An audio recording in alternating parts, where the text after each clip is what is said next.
ধন্যবাদ মাননীয় বিধায়ক মহাশয়। বাকি উপস্থিত সবাই যারা আছেন সবাইকে আমার নমস্কার। যারা আছেন এখানে বিশেষ করে যারা আজকে রক্তদান দেওয়ার জন্য নিজেরা ইচ্ছুক হয়ে এগিয়েছে তাদেরকে তো অসংখ্য ধন্যবাদ। আপাতত যেটা আমরা জানি আর কি, এই স্বাস্থ্য পরিষেবার সঙ্গে যুক্ত থেকে যেটা জানি যে ব্লাড ব্যাঙ্কগুলো এখন ভীষণ রকম ভাবে রক্তের প্রয়োজনীয়তায় ভুগছে। রক্ত কাদের লাগে? আমার যে গাইনোকোলজিক্যাল লাইন, সেখান থেকে বলতে পারি প্রসূতি মায়েদের, অনেক মায়েরাই আমাদের দেশে রক্তাল্পতায় ভোগেন। তার জন্য কিছুটা পুষ্টির অভাব অনেকটা দায়ী। সবাই সেরকম ভাবে পুষ্টি পায় না। একটা তো সচেতনতা অবশ্যই একটা কারণ তার মধ্যে।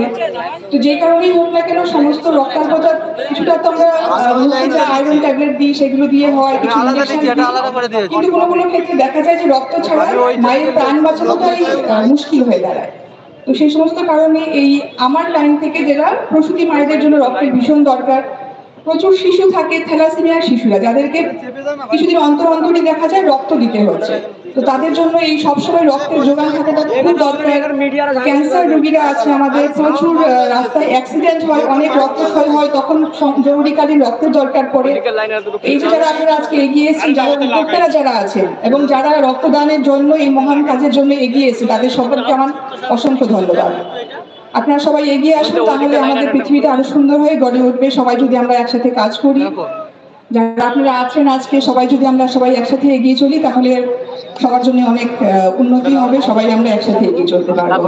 এইটুকুই আমার বক্তব্য। সবাইকে আমার অনেক ধন্যবাদ। নমস্কার। Thank you.